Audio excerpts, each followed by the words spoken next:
special event alert.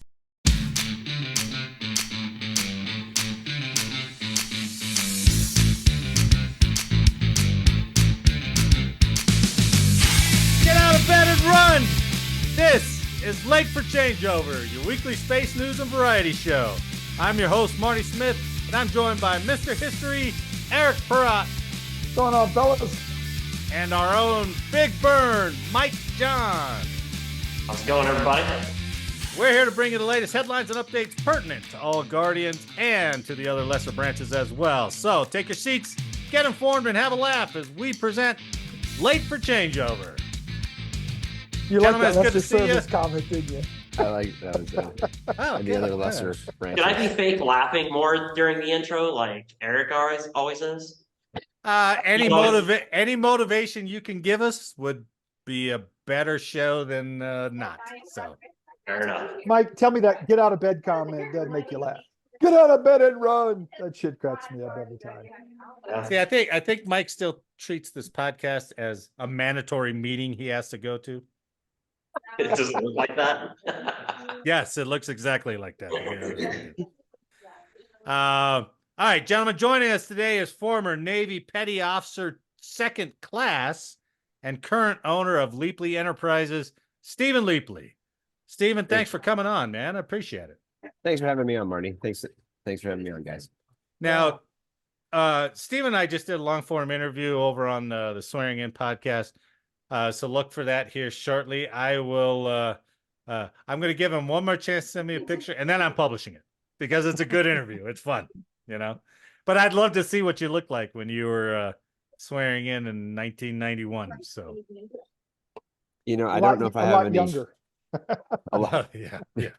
The photo I put up every year for Veterans Day on my Facebook page. My wife says it makes me look like I'm gay, so I'll send you that one.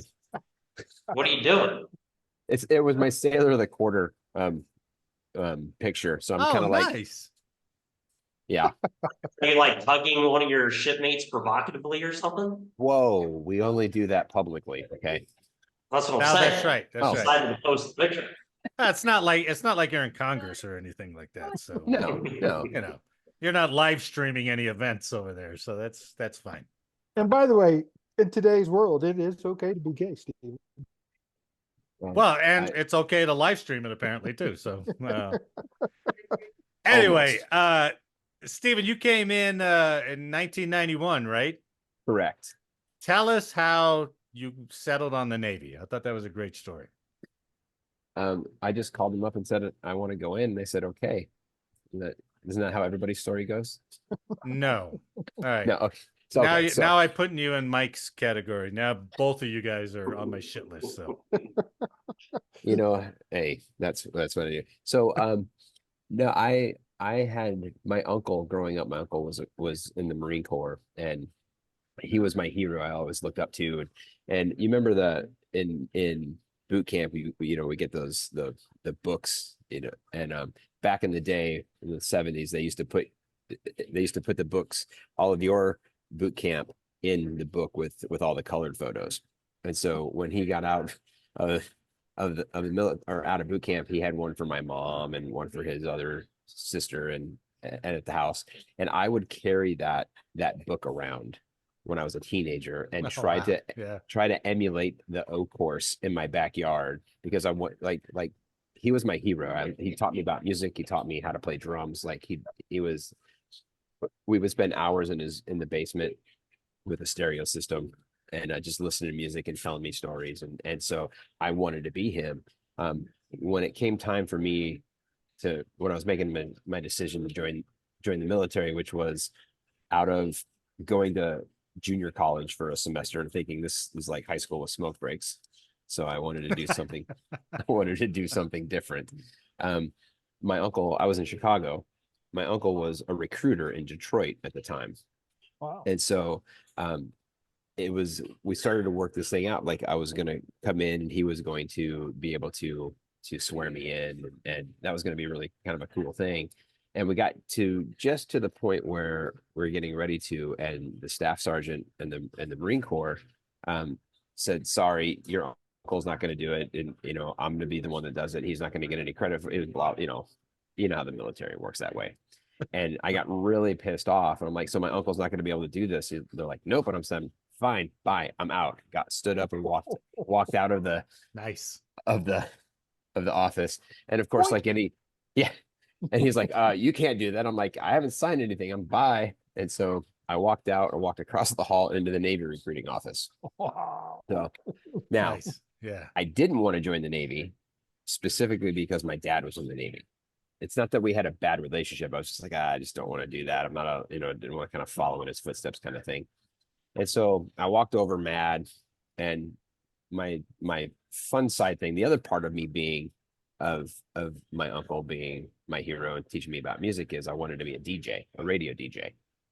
And so I was like, wait a second, radio. I'm like, my dad was a radio man in the Navy. And I just saw Good Morning Vietnam. So obviously I could be a disc jockey in the Navy. This would be amazing. And obviously that's not how there is no disc jockey, billet in the Navy in 1991. Maybe in 1967, but not Strike 19. two. And so I was in there, and he's like, well, we don't have that. And I'm like, okay, well, I'm not, of course, any 17, 18-year-old kid knows how to, manipulate anything. So I was like, you can't sell me on anything. My dad was in the Navy. He tells me you guys lie to me all the time. Still, mad. And the chief there was like, hey, just come sit with me. Come talk to me. He's like, I'm not going to lie to you. It's, blah, blah, blah. So he just sat down and just kind of talked to me. And I was telling Marty, like, he was a really, really good salesman, because he's like, well, he goes, if you're not a disc jockey, what do you want to do? I'm like, I kind of want to be a doctor. Like that's kind of cool. I thought about that. And he's like, well, he goes, you could join the Navy and be a corpsman. And I was like, well, what's that? And he was like, well, it's, it's kind of like a doctor, in out in the field. Out in the field, they call you doc. And I was like, in the field. And he was like, yeah. He's like, well, he stops. He's like, well, what brought you in? And I said, well, I was across the hall at the Marine Corps because I was going to join the Marine Corps, and told him the story about my uncle. And he's like, well, if you become a corpsman, you could get stationed with your uncle and be as That's so clever, man. That is right? so smart. Yeah. Yeah. Yeah, right. Man, I was swimming the other way, and he was like, no, you didn't. That was good. That was good bait. And so Perfect. I ended up joining the Navy and being a corpsman. Never got to be stationed with my uncle, but No, Amazing. right. Well, here's the fun fact. I think it was one of the first things you told me, Stephen, is that he went to Navy boot in Great Lakes, right? Yep. His A school, which was our tech school, was in Great Lakes. yes, That's where his first assignment was. Oh, Great Lakes. Great Lakes. hey, See the world, they said. Travel around the world. That was my recruiting for the first 2 years, was join the Navy, see Great Lakes. Yeah, right. And I was from Chicago, so like I knew exactly where it was. Oh, But at least you got to see your buddies, right? that's a tough 2 So, years. I did, which we had some amazing stories about that from his first 2 years there. Yeah, wait for his interview to come out and listen to the part about his house party and everything else. It's pretty funny. Yeah, We'll give it a listen. he had a good story there. So, but Eric, he got, after he went to Great Lakes, he went to Guam. Yeah, Been there, done that game. Spent Yeah. 3 years in Guam and got what my wife and I lovingly refer to as my first deployment. Some people call it the first marriage. I met a beautiful buck sergeant in the Air Force. Oh, she outranked you too, huh? Well, Nice. Dating up, I love it. Dating up. somebody had to, and it's I tell my boys, I have eight total kids, And my first wife and I have 1, and then my current wife and I have 7, and we've been together 25 years. So, Wow, that's um, awesome. Jesus. but my older boys asked me dating advice, and I'm like, never marry a girl you sleep with on the first date. So it was the military. It was the, it was the, Oh my goodness. you were overseas. Like, that's, I was Oh, like, wow. sure. Right. But I will say this, Anderson Air Force Base in Guam was one of the prettiest Air Force bases. I think the coolest bases I've ever been to, honestly. I agree. You agree with that, Eric? I do. Stephen, I was there for a investigation into the death of an Air Force Security Forces woman named Lori Lucas. Did you ever see any information on that? She was killed during a joint exercise with the Marine Corps. That name sounds familiar. What year was that? Oh, it had to be probably 86. Oh, He got in Before you 91. I know, but you could still read the information. I mean, it's still there. Just like, that's a pretty prominent story. Yeah. When you yeah, told me and there Yeah. was a how she robbery. died. Yeah. An Air yeah. Force cop tried to rob the bank. I do remember that. Everybody heard that. So Yeah. same timeline. But I Okay. was there. I was there 6 months for that little show, which was pretty cool. It was, yeah, it's a beautiful base. Mike, are you retired? Are you still active duty? I'm retired. Okay. It was, I mean, I don't know if you remember, Eric, but some of those things in life that you remember. And I remember, like, it was on the north end of the island, and we would have to drive down a hill to get to the base. And it was like, it literally, I mean, it was like just beautiful. It had the best beaches. It's the Air Yep. Force.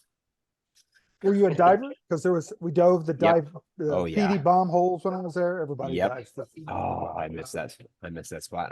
I was landlocked growing up, and I saw the ocean once in Miami, for a brief period, and the only other time I ever saw the first time I really swam or was even in the ocean was in Guam, and Amazing. that's like bath water. You could close your eyes and see 2 Oh, miles. is it really? No, Yeah. I didn't realize Amazing. that. Yeah, I and didn't then know that. I came to San Diego, and my buddy was like, "Hey, you want to go diving?" I'm like, "Yeah." He's like, "It's not as warm as it was in Guam." Yeah, right. That's what he said. I Not at literally, all. I geared up. I took a step into the water, and I was like, "Nope." It was like September, October Oh, time shit. frame, so the water was cold, Yeah. and I was like, "Nope, not gonna do it." Oh, Jesus. You didn't have, I mean, you had a wetsuit and stuff, right? Not there. Oh, Well, shit. in Yeah. San Diego, I did, Yeah, that's what I mean. That's what I mean. Yeah. but it wasn't thick enough for sure. No. It was like Yeah. like culture shock. I don't know how surfers get used to it, but I guess you do when that's all you got, I suppose, out there in I'm used to it now after being out here for 20 plus years. And Really? one of my sons is a surfer. He surfs every day. Oh, really? Yeah. Wow. Well, he lives in his van down by the ocean. Well, he's following his dad's footsteps, right? That's right. So I guess we lost Eric. I hope he's dialing back in. But after Guam, you came out to you were up in Oakland, right? Yep. Mare Island is Mare a Island. Yeah. shipyard in then- the back of the bay. And then from there you went to San Diego. Yeah. So My apologies, And- fella. I got knocked off. yeah, I saw that. No problem. I was just saying that after Guam, he went out to Oakland, Mare Island out there, and then he came down to San Diego. And then when you got out of active duty, you joined a reserve tank battalion for the Marines, Yes. right? For Yes. 6 months. For 6 months. And As a corpsman or as Yeah, I was about to say, as a corpsman, did you do as that? a corpsman. As a corpsman, Okay. yeah. And I mean, Marty, I think, did you say that you were reserve for a while? I can't remember. I was an active reservist Reservist. before I retired. Yeah. So I had, We're both AGRs.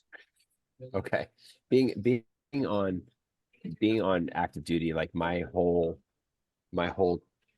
view of reservists were these guys that would come in once a weekend and like try to take over everything that we did, Right. and just and Or then do annoying. nothing. Yeah. Totally. Yeah. So that was kind of like my view of being a reservist. And then one of my good buddies became one. And Mm. I was like, okay, if you can become a reservist, maybe I can. And so I got Maybe you out. You can too. And I got out in 2001, joined the tank battalion, and was there and left the tank battalion on like early September. Like was it September 4th? I Yeah. think I said something like that of Yeah, it was 2001. before the September 11th attacks, right? Yeah, like A within week before, a right? week before, I was completely done. And Were so you were you glad you were out when that happened, or did a piece of you go, "Hey, I want to get back in and I want to go do something"? at that time, I when I got out, my transition from active duty to civilian, I got offered a job. I was as a corpsman. I my last billet was running the 911 ambulance system for the Navy Medical Center here in San Diego. Oh, And that's so cool. so when I got out, I got offered a position at the county government, doing basically what I was doing there, but managing Okay. all of the ambulance companies, all of the training companies, Yeah, yeah. Very the cool. schools. So that was great. So when that happened, I didn't have a desire to go back in at that time Sure. because I was already, knee deep in all that other stuff here. Um, basically do the same thing, but making 17 times as much and could go home at 5 o'clock. Right, right. How did you? This may be a dumb question, but did you? How did you avoid like going out on a ship as a corpsman? Did you just like, okay, I'll take this assignment here, or I take this assignment here, or did Um, they offer that to you and you turned it down, or they it's just luck of the draw? they did that and luck of the draw. I am because they treat overseas duty like ship duty. So if you go, so Oh, typically in the okay. Navy you go shore duty, sea duty, shore duty, sea Yeah, duty, yeah, and so overseas can also be considered sea duty, yeah. because you're semi forward deployed is what they I forget the official term that they use. Hmm. But so I just, and then when I went to Mare Island, I was only there for a year, and they closed it down. And so Oh, okay. So that's how I got that's yeah. how I came down to Sandy. That was like the fork in the road, because I had just gotten divorced or just ended my first deployment. What, a divorce in the military? That never hurt. It just never I know happens. I'm a small percentage of the population. Right. And and and so I had the opportunity to go to Bethesda to work at the Oh, wow. Naval Medical Research Institute, Yeah. which had I gone there, it would have set me up to become a doctor. Holy I'm shit. or Really? go to San Diego. And being from Chicago, I was like, and being born and raised Midwest, really conservative Christian, Southern California is a land of fruit and nuts kind of thing. I wanted to avoid Literally. San Diego at all costs. And but when I got the duty assignment or the choice, I was dating a girl in Northern California, and I was like, well, 6-hour drive to where she's at is a lot easier than so, once again, I decided to pick B over A. And Yep. but Been there, done that. had I Yeah, not done right. that, I would not have met my wife and had 7 beautiful kids. Wow, Wow. that's amazing. So Good stuff, man. Good career. So let's jump to because I know you did many things there, and like I said, we captured that in the interview we did. But let's go to Leapley Enterprises. How did you find your way to was it straight in, I mean, was ghostwriting the catalyst for you, or were you doing some things and then you just kind of stumbled onto ghostwriting? I kind of stumbled into it, really.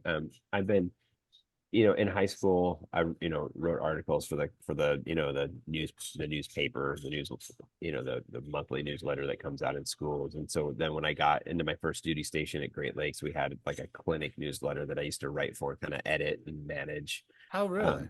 Yeah, it was kind of just a cool little thing. And so, and then I had opportunities throughout my career to write curriculum. and a couple really, I think I shared with this on the interview. I think I had a nurse at one of my duty stations who had a master's degree in education, specifically in curriculum and instruction. So she really let me kind of just taught me how to write curriculum. And so that was great. So Wow. I learned how to write. And then but it wasn't until I was in my say early 40s that my wife and I decided to go back to school and use my GI Bill. So we went and I did my associate's degree, my bachelor's degree, and my master's degree over like a 4-year period. Jesus. Nice. And and she had already had her associate. So we did our bachelor's program together, then we did a master's program together. But during the I think it was the bachelor's, she would just ask me to edit her papers for her. And I remember I remember this. Yeah, this is good. So this is where she came to me once and she had she hands me 4 pages. She goes, "Can you edit this? I have a paper I need to turn in." And I had done a similar paper. I was like, "How many pages is this supposed to be?" And she's like, 10. I'm like, "You have 4." And she's like, "Yeah, well, I'm done." I'm like, "You can't." I'm like, "You can't turn in a 4-page paper." She's like, It's not "Make it gonna 6." work. I'm like, "That's not gonna work." I'm like, you it has to be maybe 9. Like you can get away with 9. She's like, "Well, I'm done. So I'm if you want done. to, Whatever you got. and so I did, and so that was the first time that I really like did any kind of ghost writing, because I had to write in Yeah. her tone, Yeah. and obviously since she's my wife, and like I knew how she would speak and talk and things that she thought about, so I was able to kind of expand on her thoughts. See, that's interesting. That's a good point because I thought you were just trying to expand the topic out to 10 pages, but you actually tried to write in her voice. So On her yeah. behalf. Yeah. that's pretty cool. Yeah. Yeah, so I think that's where, so that was really, that was still a few years before I actually got into doing any kind of copywriting or ghostwriting, like officially, as an official Yeah. thing. So Right. and so I was like, "Oh, this is kind of cool." So I did that for her, helped her with her, through the bachelor's and master's program. Now, for anybody listening at those schools, if by chance you go to those schools and you know who we are, she wrote most of it. I just, edited everything for her. Strictly an edit. Strictly Strictly an edit. content. Don't worry, editing. no one's listening to this. That's too late now. It's all done. It's all awarded, right? So you're good. You can Yeah, talk all yeah. you want. So And so, and then so fast forward a few years, and I'd gotten out of the medical field and did some other jobs, and we had made a decision to leave our house by a 36-foot travel trailer with 4 slide outs, and at the time we had 6 kids. What year was this? 2017. So Okay. since 2017, we've been living full time in our travel trailer, which has been great because we've done cross country trips. Obviously with those kids traveling, we've homeschooled and Wow. and so the kids have had an amazing, experience living that. And the coolest thing about that is even, moving in different places, the inside of the house never changed. So there was always this semblance of home, no matter where we went. oh, yeah. Which was really cool for the kids. And so in that, as we were getting ready to embark on our first trip, I was talking to a buddy of mine, and he, he needed some writing done, and he knew that I was doing a little bit of editing, or had done a little bit of editing for, in the past. And he just kind of hired me to do copywriting for him, and helped me fund my cross country trip. And so that was what got me into copywriting. And so I did that.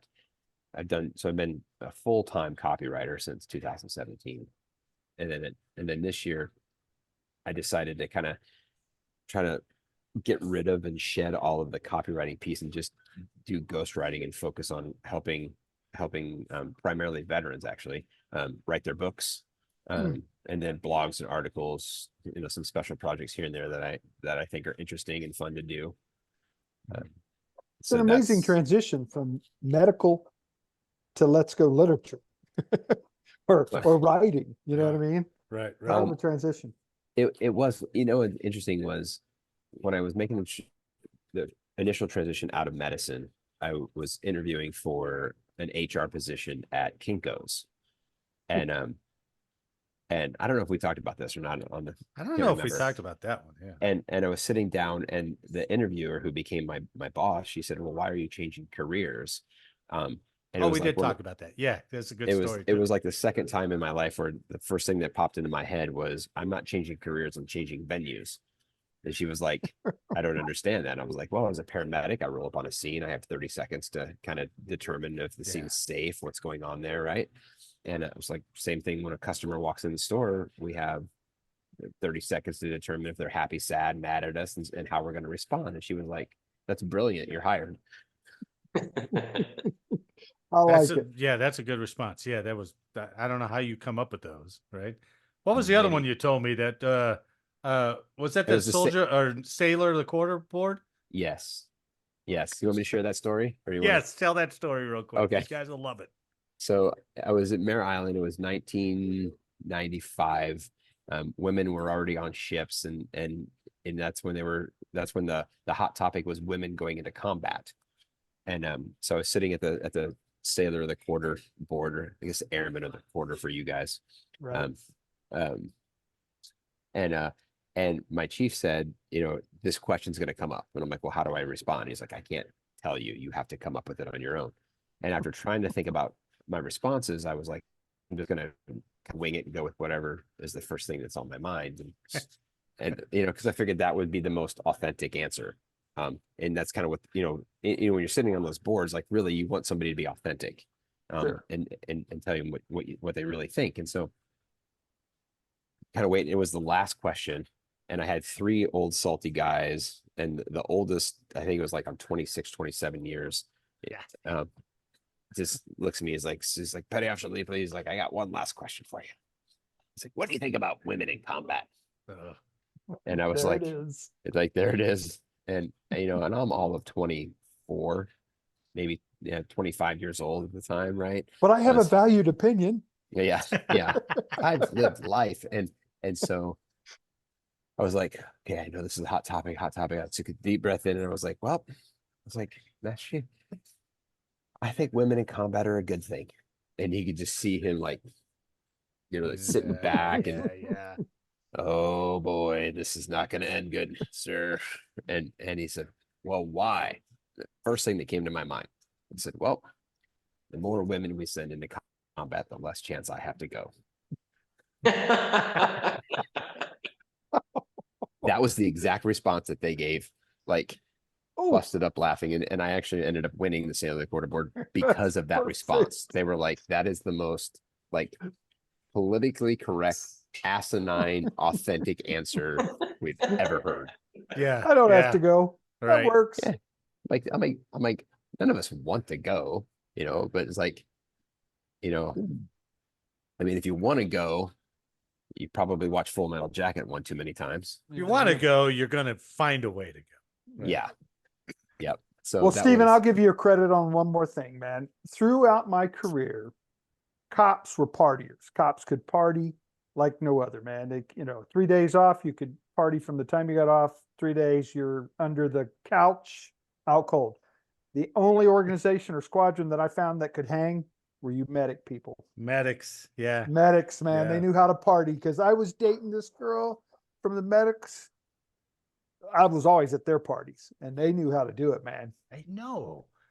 It was Corpsmen crazy. and medics had this weird little, I mean, in the army too, Oof. because I was in the army for a while. All the medics, they were like the smart ass guys. They were the funniest guys and they were the loosest guys. I don't know what it is about that profession, but that's who you want to drink with. Yeah. Oh, man, no we had doubt. access to the drugs. That's why. Yeah, it could be.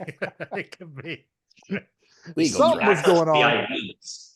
And yes, I can neither confirm nor deny that statement, Mike.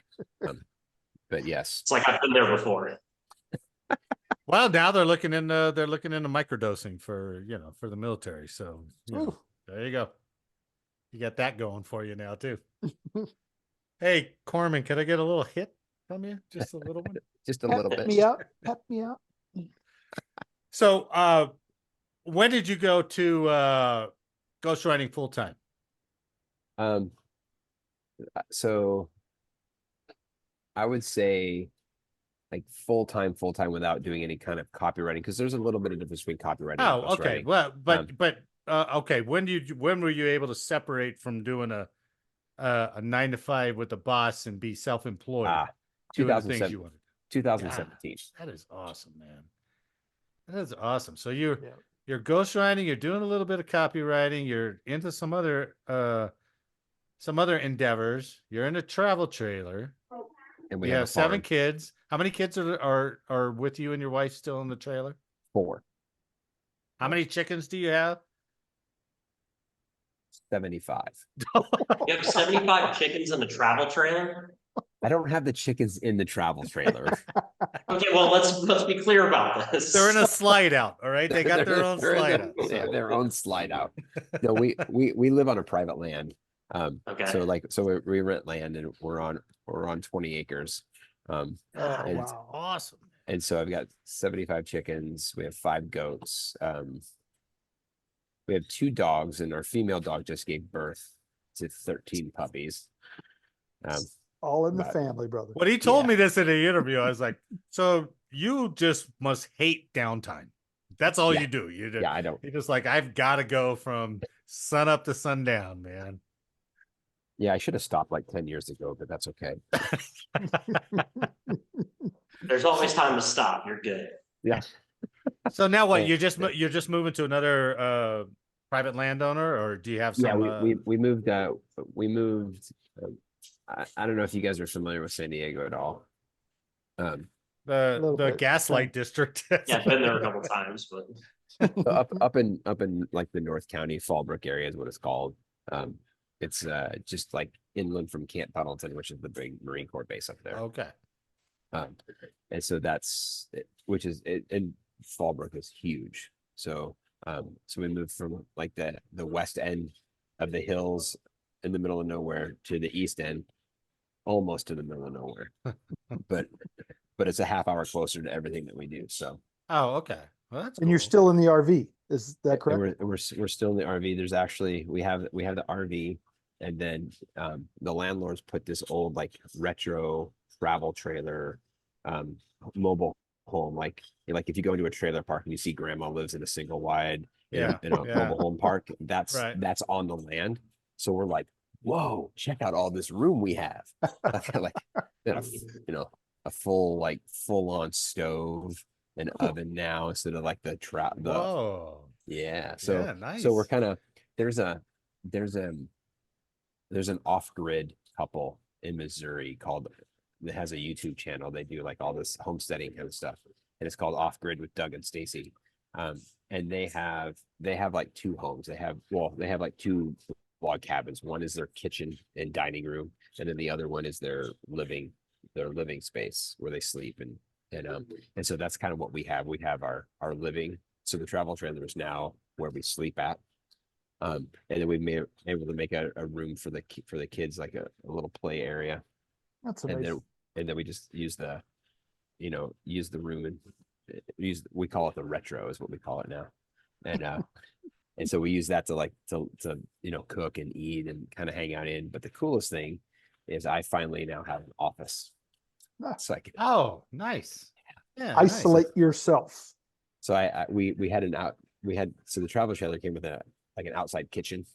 And so we converted the outside kitchen into my office. So I would, could stand up and have my bookshelf up, and it was kind of cool, but I'm grateful to sit down now and Yeah. be able to close the door and do a little bit of work. Very nice. Well, one last thing. Let's say, let's do a little role play here. Not a formal role play. Role play. So Mike Johns wants to tell you his story, right? So he Okay. gets in contact with you, finds out about you. How does that whole process go where Mike comes and goes, hey, I want to tell you my biography, right? I kind of sit down. I have like a 21 questionnaire that I walk through with people about why you want to write a book. kind of what your audience is, what what your purpose is, what audience you want, what's the goal that you have for it. And so that's kind of the initial consultation, if you will. It's just to sit down and like walk through the like a 30,000-foot view of what it would look like to have a book done. Huh. Okay. And just to kind of get an idea of stories. A lot of people like to use their books. They'll use their books to help elevate their business. Especially there's the niche I've kind of fallen into has been with special operations forces that have turned vets that have turned into entrepreneurs.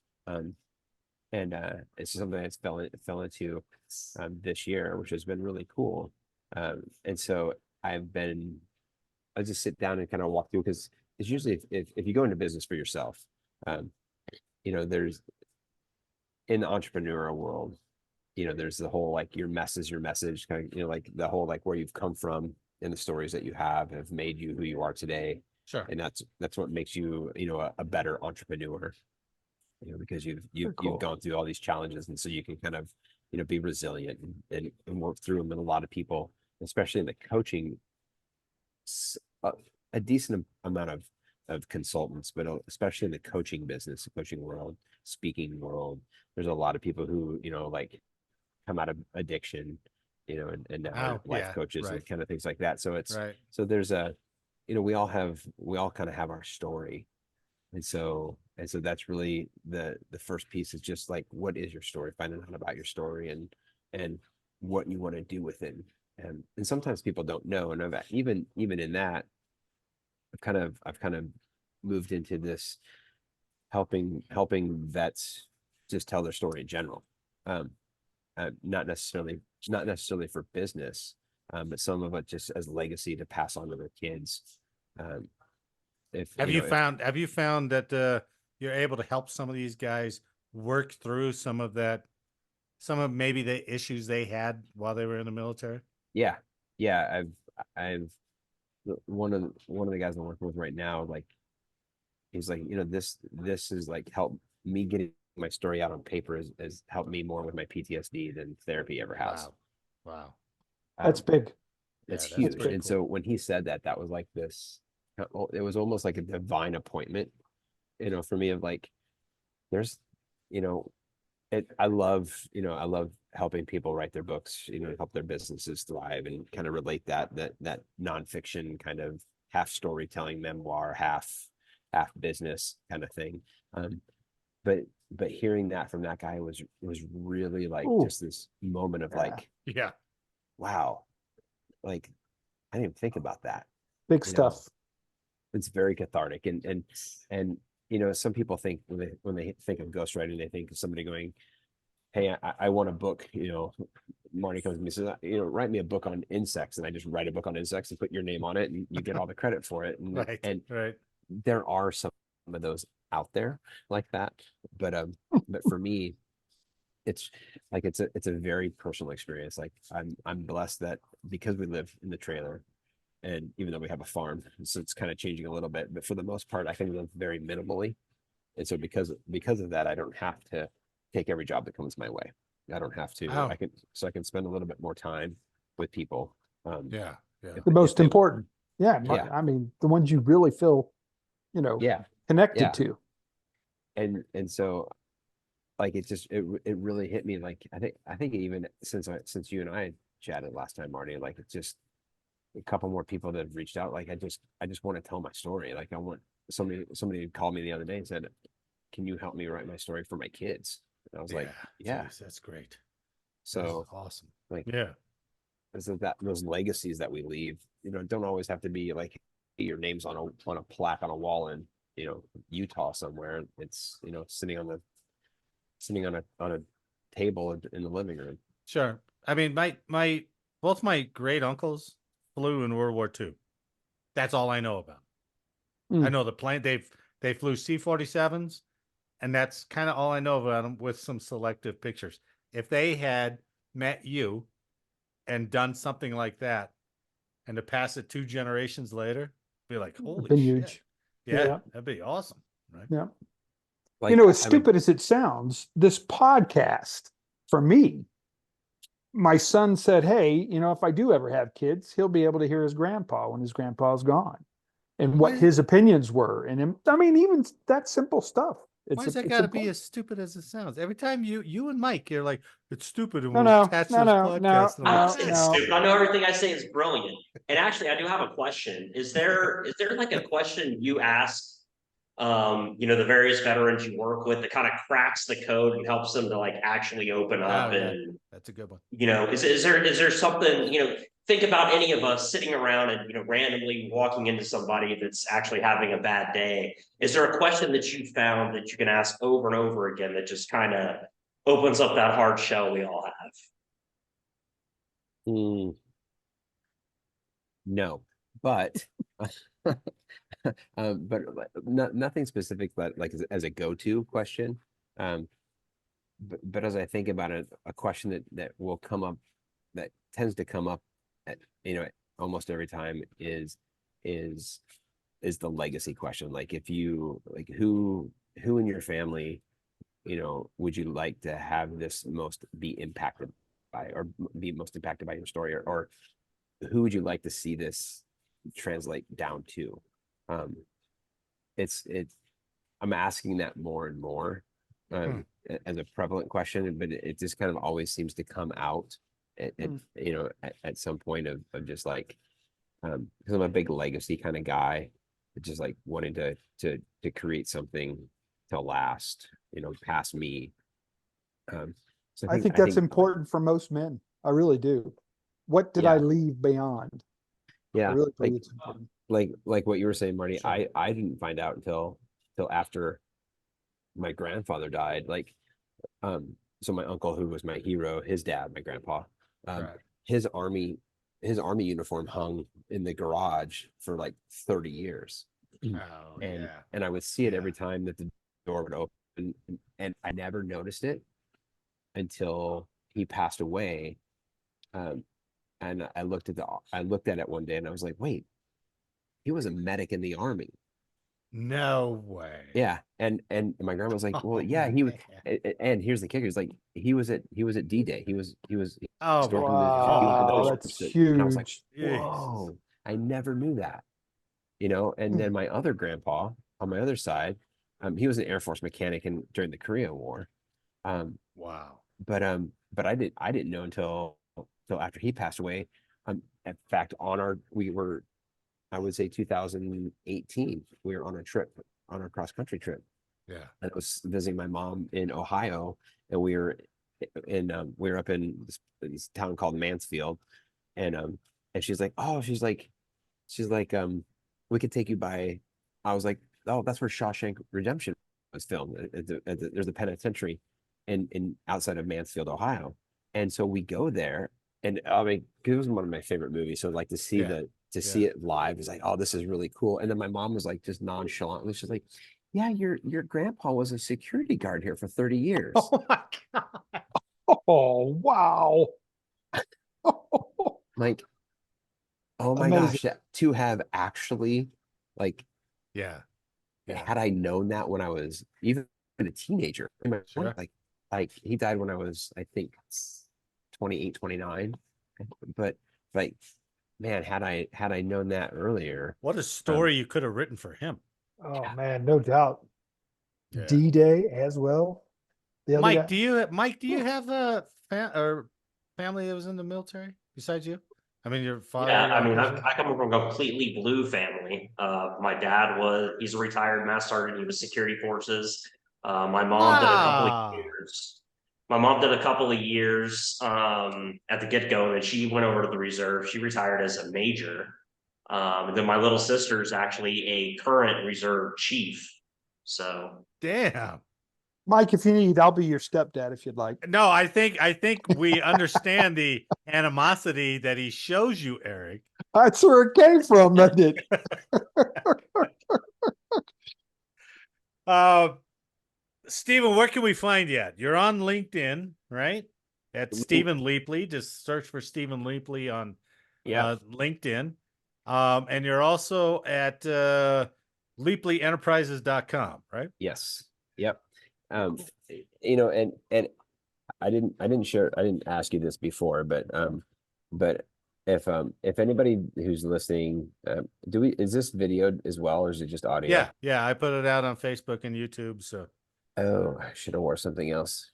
You look good, Steven. You oh, look I like good. to make I pizza should've- great again. There's nothing wrong with I'm that. just, for people who are watching this, if they hit any of my socials, like Facebook, LinkedIn, Instagram, I didn't want to put your Facebook out there because I wasn't sure. that's so. okay. I'm an open book. Okay. If they just shoot me a message that says and just put late in the DM, and I'll get it back to you. For people who are listening here, and I'll even send it out to you guys too once we're off here. Okay. Is I have a like a template that I use. I call it like the 9 storytelling tips. So when I sit down with a client, and this is kind of a little bit deeper for your question too, Mike. When I sit down with a client, I go through these questions to kind of really like formulate your story. And so I want to give that to anybody who's listening, watching it, if they want it. And then in that I'll also shoot everybody out 21 questions to ask a ghostwriter before you hire one, because those are important. Those are important Nice. questions. And then I actually have a special report that I just finished after you and I talked, and made me think about this. And so I wrote a probably 15-page thing on why it's important for veterans to tell their story. Oh, that's awesome, man. Absolutely. I'll Yeah, send that's that over. awesome. I'll send that over to you guys. And Good. then, And I'll yeah, put and links. I'll put links to all of that in the show. And if I had a website, I would put it up on a website. But We're technical. we're pretty you hokey got on it. this. You got enough computers behind you, Marty. Oh yeah, you see all those RGBs? Look at those Yeah. goddamn things, right? Yeah. That's the old work center we used to work at. Mike and I, and Jake. He's not here. He's out of the closet, and we can't find him. So Yeah, I just watched War Games the other day. That's what it that reminded looks me. like yeah. it, doesn't it? Right? Yes. Crazy war games. That's what I But- think about with Space Force. That's that too. Don't But that get me entrance, started with that that's crap. the behind Eric. That's the Cheyenne Mountain entrance, right? That's where Oh, we're yeah, it all supposed to is. be Yep. in. Yeah. Ooh. So, do you want to play a game, right? You How want to about play a a nice game? game of chess? All right, Stephen. You'll stay on and crack wise with a few stories we got. 100%. Love to. Wow, awesome. All right, let's go. The first one. I didn't want to do the story, but I felt like we should. So, they finally passed the National Defense Authorization Act, right? The NDAA. Mhm. So this story from airspaceforce.com. Congress passes the NDAA, provides 5.2% pay raise for every airman and guardian. So I'm just going to hit a couple highlights on this thing because it is massive. It's 3,000 pages. Okay. And interestingly enough, the NDAA only authorizes programs and expenditures. It doesn't appropriate funds. So they still have to go back and get the defense appropriations bill to fund any of this stuff. So it's just, I'm not that adept enough to understand the NDAA is like, you will have this. And then they're like, okay, let's go ask for money. And maybe they get it. Maybe they don't. I don't know. It's confusing. So, Did you check to see if that document was ghostwritten? Oh, I'm Just- sure it was ghostwritten. I'm It sure came- no Okay. senator or congressman put a pen to paper on that goddamn thing, right? It came from Sports Illustrated. Oh, yeah. With an alias. The NDAA only mandates and directs policy, requires reviews and reports, and establishes minimum and maximum numbers of personnel, equipment, and spending. So they don't have the money for it yet. They still got to do that through the Defense Appropriations Bill. But included in this NDAA is a 5.2% pay raise, which is the largest in 20 years, and new rules governing the basic needs allowance. So I guess BAS, which ensures service members with large families don't fall below 150% of the federal poverty level. That's I don't know nice what of that them. means, but that sounds alarming, doesn't it? Just swim off the- 150% of the federal poverty level. So I So guess we have service members falling underneath that. Jeez. Oh, so Um, as a side note, here in California, where you have, because they have the mandatory health insurance, right? So we have this thing called Covered California, and you put in your oh yeah, that's the Obamacare light, right? Or the essentially, Obamacare. right? So you put in, like, for me, I when I was making $70,000 a year as a base salary with six dependents, Yeah. the only thing I qualified for was state supported. oh, So Holy shit! Really? yeah, Oh my god! So And I what'd you do thought to swing that? that's California. I have Newsom. I'm in heaven. Yeah. yeah. What are you guys? Well, 68 million? how'd you get by? Like, what'd you do Oh, to overcome it? That's what I meant. Yeah. oh, you know what? We I the insurance from my last official job that I had was astronomical. It was like 40% of my paycheck would have gone to Oh, healthcare. Jesus. So then I decided not to go with my business, Yeah. to go with Covered California. It was the only thing that was provided. So I don't have to pay for healthcare in that sense, which was nice. Yeah. It's very nice, but I think just getting by, generally speaking, like, I don't know how some people do it, but I don't buy No. my kids all this, you know, they, I can go to a thrift store and get them $100 worth of clothes that anywhere else Sure. would be $1,000, and it's brand new stuff. So Oh, yeah. it's all about how you manage what you have. It is, and along that same lines, we were talking about. I was talking with my wife the other day, and we were talking about our parents and how her set of parents and my set of parents both were never really great cooks. They just cooked, but there wasn't anything flamboyant. And I was like, well, they had Depression era parents, so they learned from them, and they're just like everything stretch, right? I mean, our one of our big meals in our house was what my mom and dad called marriage noodles, was just elbow macaroni, tomato sauce, and ground beef. That was it, right? And they just they called it marriage noodles because that's what they had on their wedding night. So you have ways to cook that are, you can stretch, more right? cost effective. Much like sure. clothes that you can stretch, and there's techniques to do that. Yeah. Especially with 7 kids, I guess you're kind of forced to do something like that, right? But we, that's out of practice now. We don't really do that. Hell, now all our spoiled kids got DoorDash and everything else. You're like, he's Yeah. Right. I remember the hamburger stand where you go down and get 4 hamburgers for 25 cents a piece, and I was like, God damn, this is great. White Castle, baby. That was awesome. White Castle, that's You right. can get them little burr sliders. Oh, yeah. Stroh's beer will give you 15 for 12. Ooh. That's right. So Stroh's, you're old, Marty. I know. I'm not as old as Eric, but I am old. That's true. Before my son got into fence building, he was on his own, and he started a website doing the whole Poshmark thing, where What he is would that? go. What is? I know of Poshmark, but what is? It's websites that sell other wares stuff. Oh, okay.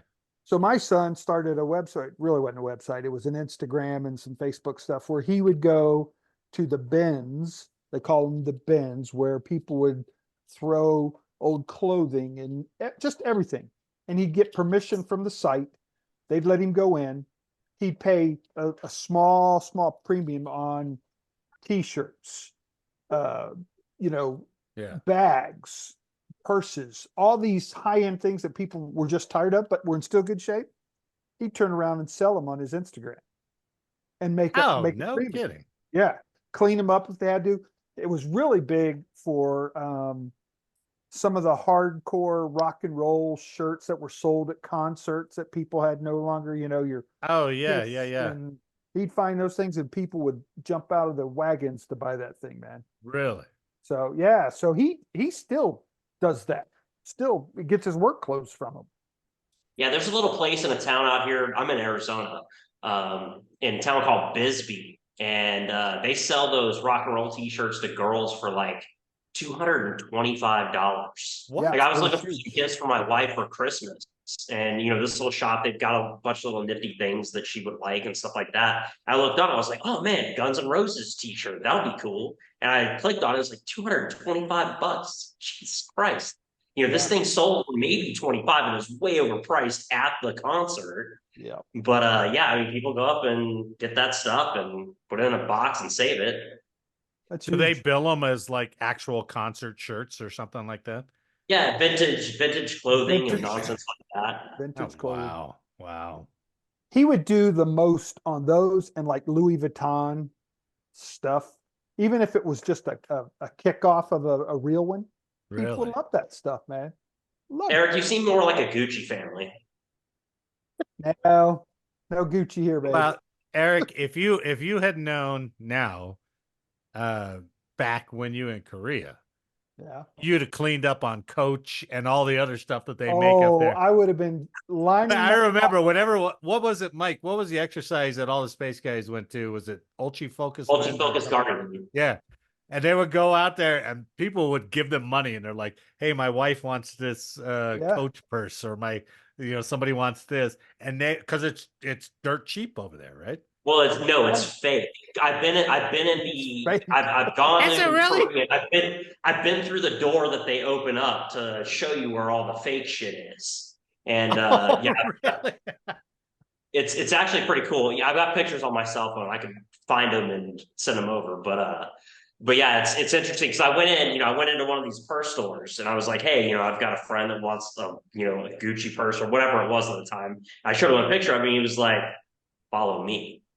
And then we went down these sets of stairs and he literally pulled off all the purses that he had against the wall and opened up a false wall. And behind that, they had all the fake shit all back there. And he's like, okay. And he pulled one out and he was like, oh, that's not it.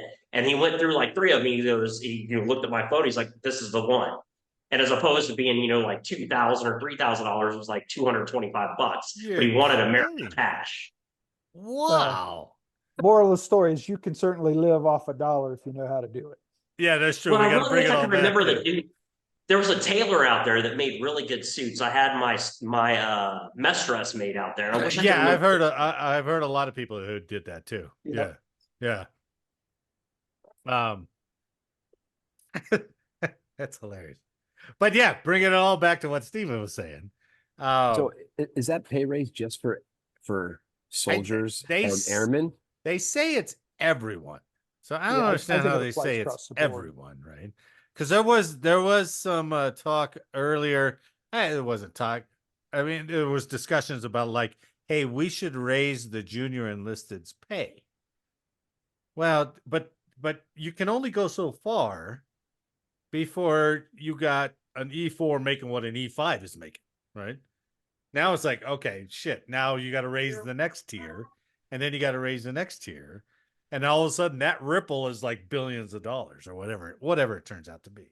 No more. It's going to be a 5.2 across the board, which is good for us retirees because that base pay is what we get paid off of.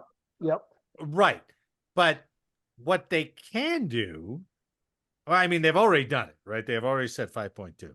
But I think in those conversations, what they could do, they can compensate you on BAH, BAS, all that stuff, housing. They can give junior enlisted more for that without disrupting the scale and causing a domino effect all the way down the scale. So, yeah, those other well, parts. they really need to look. They really need to look at the pay tiers all together and really have a come to Jesus meeting about the whole thing because it's not comparable to the real world. Oh, I agree. And when they raised minimum wage, and now you got a guy at Robin Hood Sandwiches who's making more than the E2, who's serving, and you're like, "Fuck you, dude." I'm not going to go in. I'm going to stay at Robin I'll just Hood. go to AFES. I'll make more at AFES than I will signing on the dotted line. So I still have a credit card from AFES. I probably should pay that off. Yeah, I think my Star card is still if I ever wanted to use it, I think I could go use my Star Card if I ever wanted to. Because I remember buying a computer on that thing about 30 years ago, and I And then paid forever on and that. then paying off of it for like 10. Yeah, it was a I whole know I did. I paid forever on that thing. The Star Card.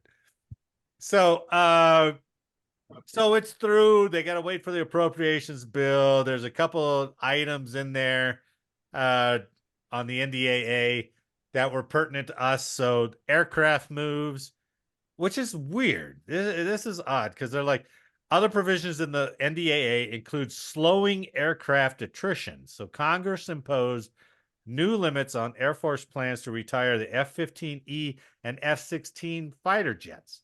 So it took Congress to tell the Air Force, stop retiring your planes. And the Air Force was like, no, we want to get rid of them. And it's like, why? Yeah, that F-15 can still do the job, baby. I don't understand. Now, when they get in the F-22s, they have some limitations on the F-22s because I guess the F-22 is like one of the most expensive. It's almost like what was the old spy plane that was so SR-71. SR-71, right? That was so expensive to maintain that they were like, wasn't it? Didn't it like it needed to be pressurized at altitude, otherwise it leaked or something like yeah, that? when it took off, it would Love leak problems. fuel on the runway. Yeah, And then as it got up to altitude, it would seal up. But that was the way it was in, I mean, it was invented by the CIA. The A-12 was design, right? So I get that, and I get that they're saying the F-22 is one of the most expensive planes to maintain. But for the United States Air Force, which is weird because all the war gaming, right, is like, if we go to war with China, we don't have enough shit, right? They outnumber us forever. And here's the Air Force is like, yeah, get rid of the F-15, get rid of the F-22, Bad idea. get Slow rid of down, some pal. of these A-10s. You know, we don't need them. It's like, what Well, do the you problem do? with the F-22 is the supply chain. You can't build new ones now Right. because they shut it all down. Right. So interesting that Congress had to say, stop retiring these planes. Okay. They told the Air Force that, right? Well, they got to get the money from somewhere. Okay. So let's get as far away from Stephen Leapley as we can, and let's talk the Space Force provision in the NDAA. All right.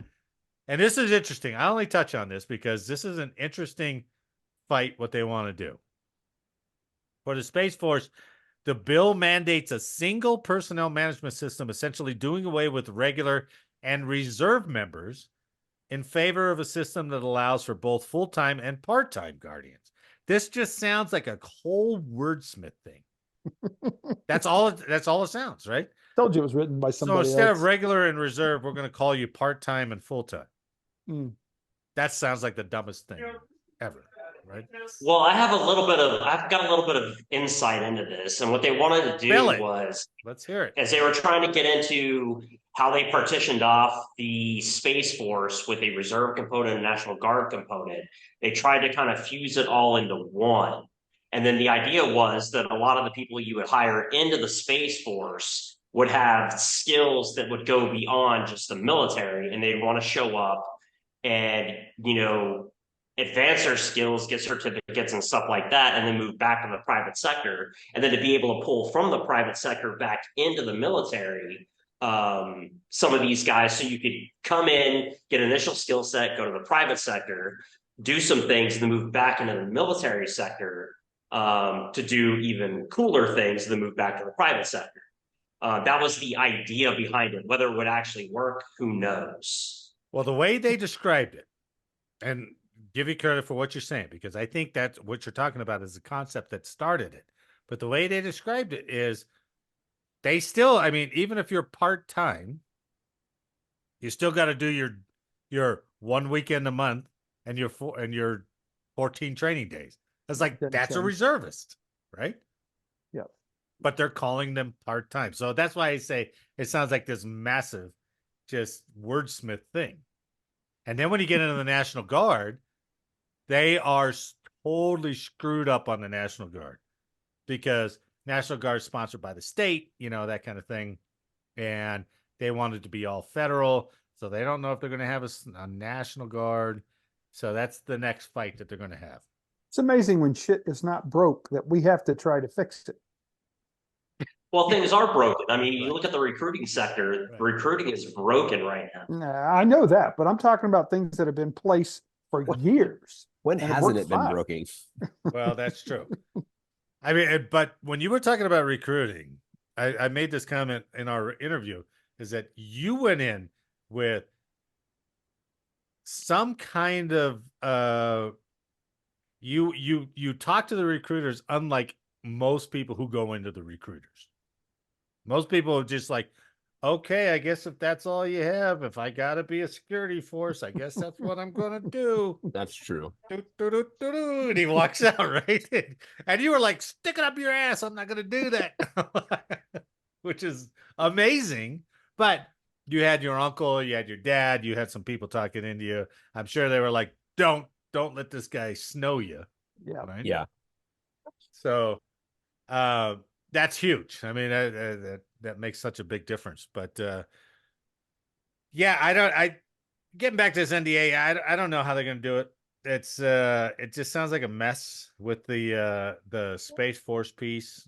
And I don't really know if anybody will really be able to tell the difference if they do this whole okay, we're not gonna have reserves, we're just gonna have part-timers. Okay. Good luck with that. I mean, there's a significant amount of people who work in space that take off the uniform and then they go work for Lockheed, or they work for Northrop, or they work for Raytheon, or Parsons, or whoever else. So they're working in the space industry, and then they come back on the weekend, they put the uniform on. Okay, that's how the reserves currently works in space right now, and now they want to call them, those guys are just part timers. It's dumb. Well, if they do part time, if they go with this part time, then they would they even have to like pay for their medical benefits? Because Well, that's and that's what I'm saying. Unless they rewrite all that stuff, because you got to be on orders to get the medical stuff. Yeah. So, I don't know. I mean, I think they like the reserve piece. I don't know why they're trying to call it a different thing, because reserves are all federal. The National Guard, that's state, and so they're like, oh, we don't know if we want Space Force to be on the state. And I don't know why. It sounds like a congressional fight for no other reason than funds. It's probably funding. You Is know? that like when they made the post office a private company instead of a government organization? Yeah, probably. That's comparable. Yeah. Yeah, I think so. That makes sense. So it's all tied to money, all the other stuff. But there are several. I think I read there's 16 National Guard space related units across the U.S. Not many, but what do those guys do when they're like, we want to get rid of the Space National Guard, and these guys are like, maybe I should leave now. You know? They think they got a recruiting problem now. They're going to have a big recruiting. Cross train quick. Right. Gotta be a cop. I want to be in security forces. Yeah. Okay, let's I don't want to talk about GPS, even if it's a good story. You know that GPS story I sent you? You know who wrote it? Did you read it? I know you guys didn't read it. I send them stories every week. And they're all like, I'm prepared. And I'm like, did you read it? And they're like, I didn't. So it's almost like an assignment to them. That's why they don't want to read it. Now, maybe if we hired you, you could ghost read it and then send them cliff notes. Ghost read it and send us talking points. That's why I use ChatGPT. Oh man, have you played around with that yet?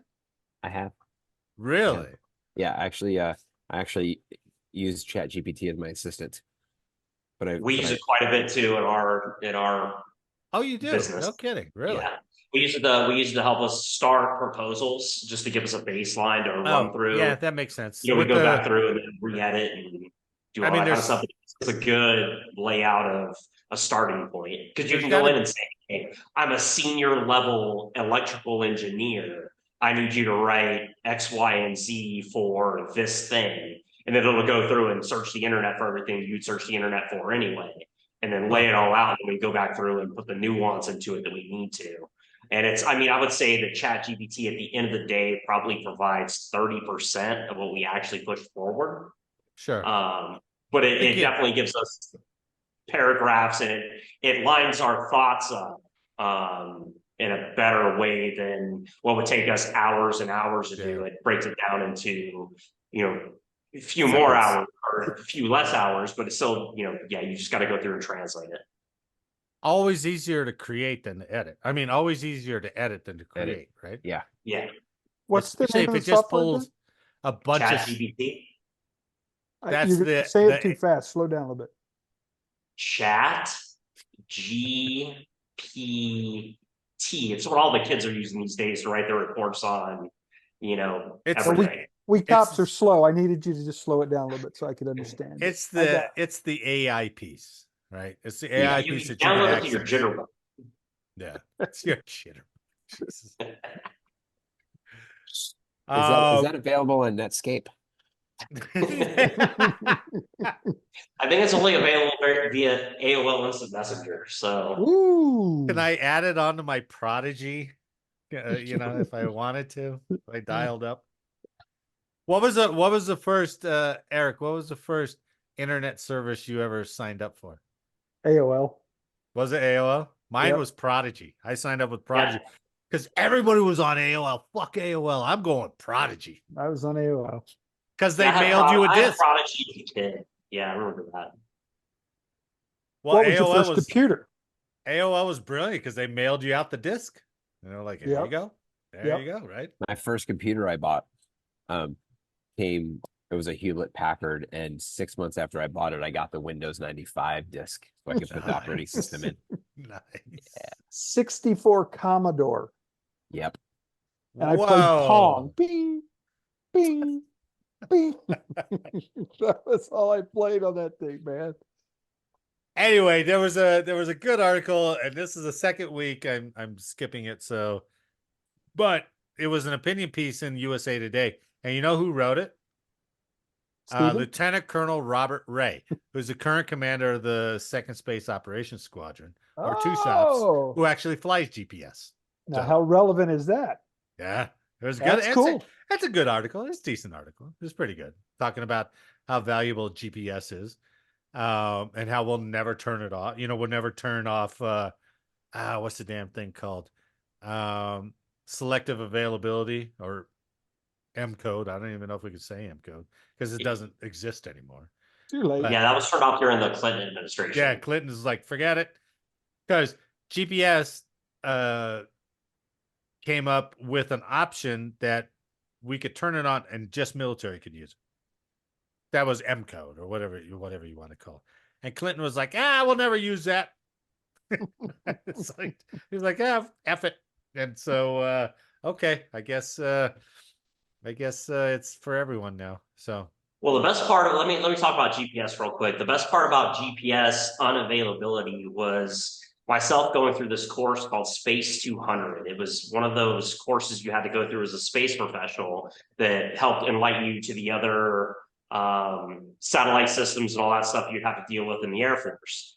And one of the big things they would always say was that if GPS went out, you would lose timing across financial networks and all that stuff.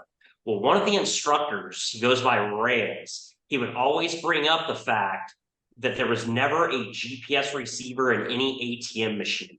And he had schematics of ATM machines that did not have GPS receivers. And he was like, dude, if GPS goes out, you will still be able to get money out of an ATM. It's not going to take down all these financial networks.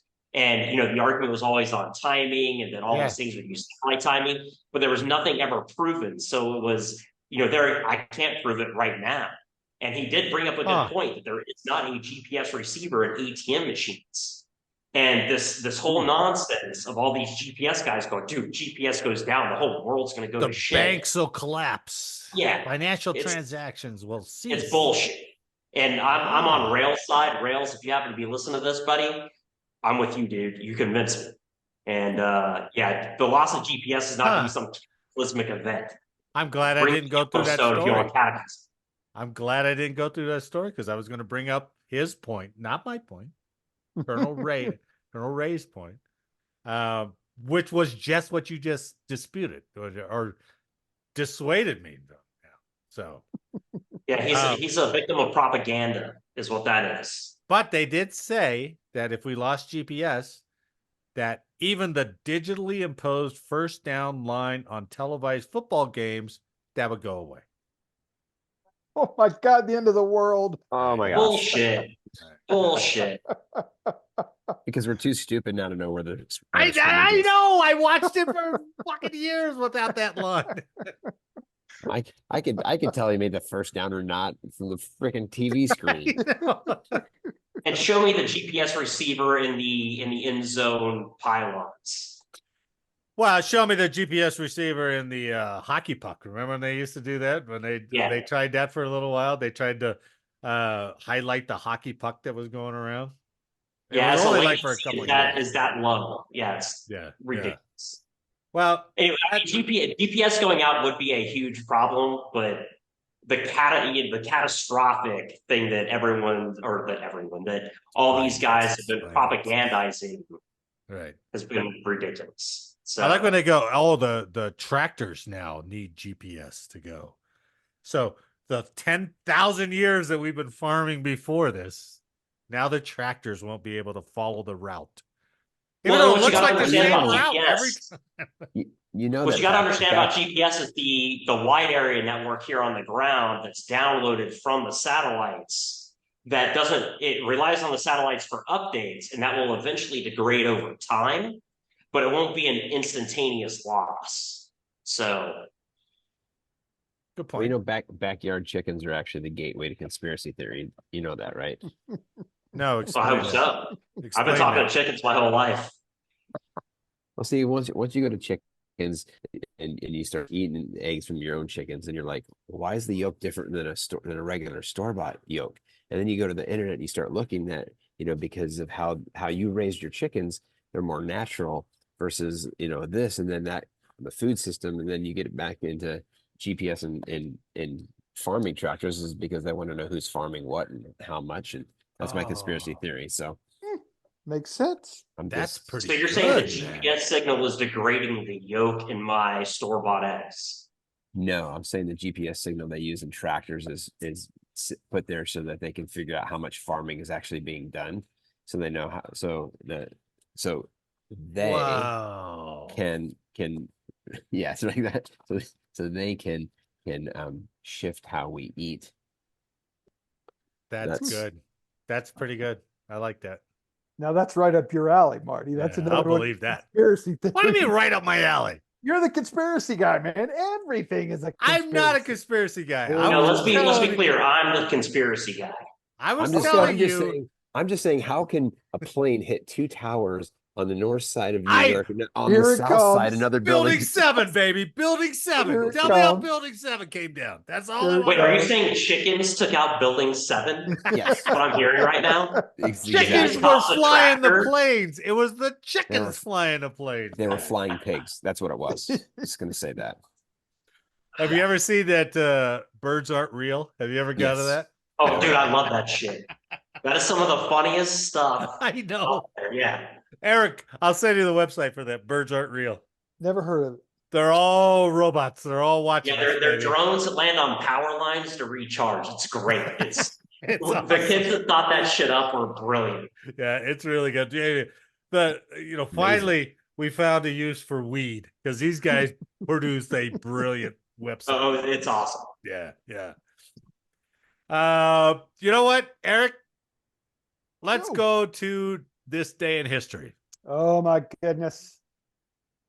Picture, if you will. This is very dramatic. Well, wait, say that again. Sorry, December I walked all over. December 19th. All right. 1777. Oh, we're going way back. Ooh. We're going way back. General George Washington's Continental Army has just severed a string of defeats that fall, including losing the capital of Philadelphia to the British.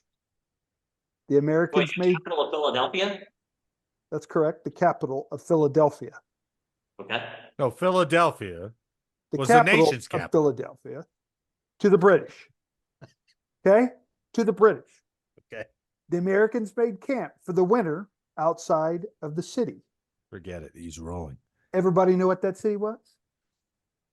Oh, Valley Forge, baby. Valley Forge, baby. So on December 19th, Washington moved his forces into Valley Forge. The Army endured a chronic supply crisis, but largely remained as well fed and clothed as it did during the previous campaigning season. The reason I bring that up is because a lot of people are under the assumption that Valley Forge was nothing but a frozen tundra and they were starving and they weren't clothed.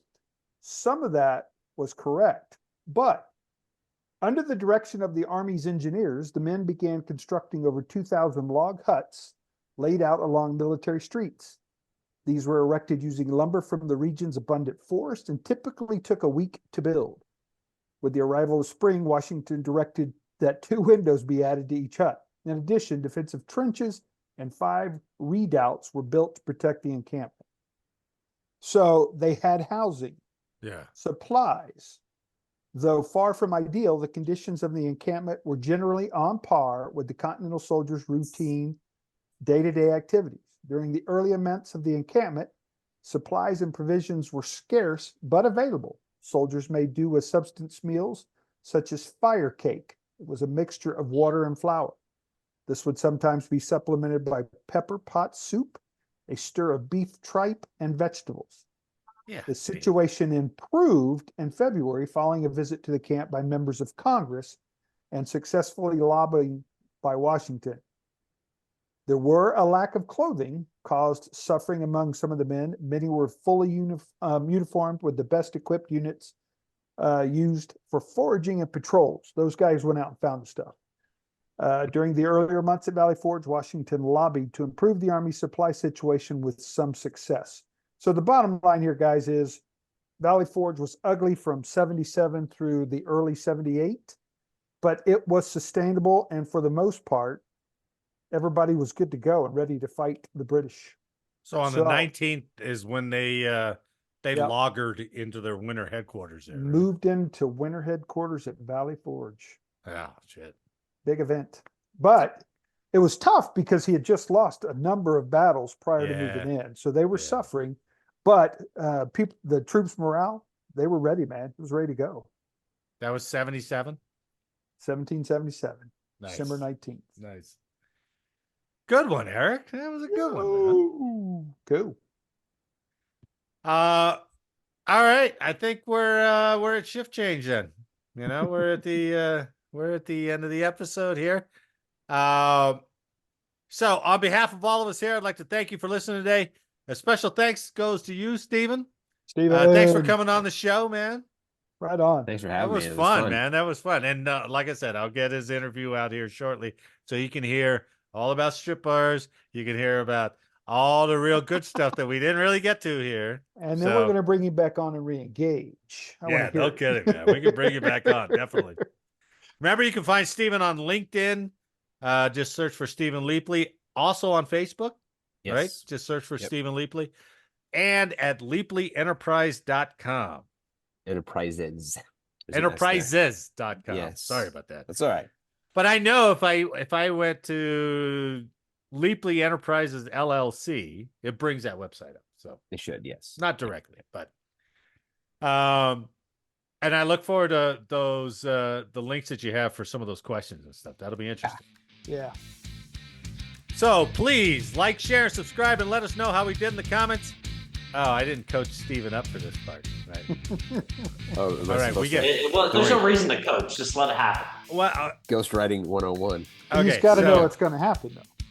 I come up here and we're going to say late for changeover, and I won't take so long this time, Mike.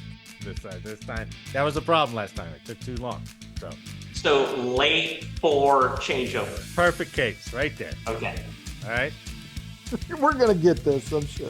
We have to say it at the same time. Is that what we're saying? Yes, that's what we're doing. All right. So please like, share, subscribe, and let us know how we did in the comments. And make sure next week that you are not late for changeover. snaps and you fucked it up. You went slower than you said. Man, thanks for the week, and I'll see you next week. Thanks for joining us, Stephen. I appreciate it. Thank you, guys. Thanks for listening, and we'll see you next week.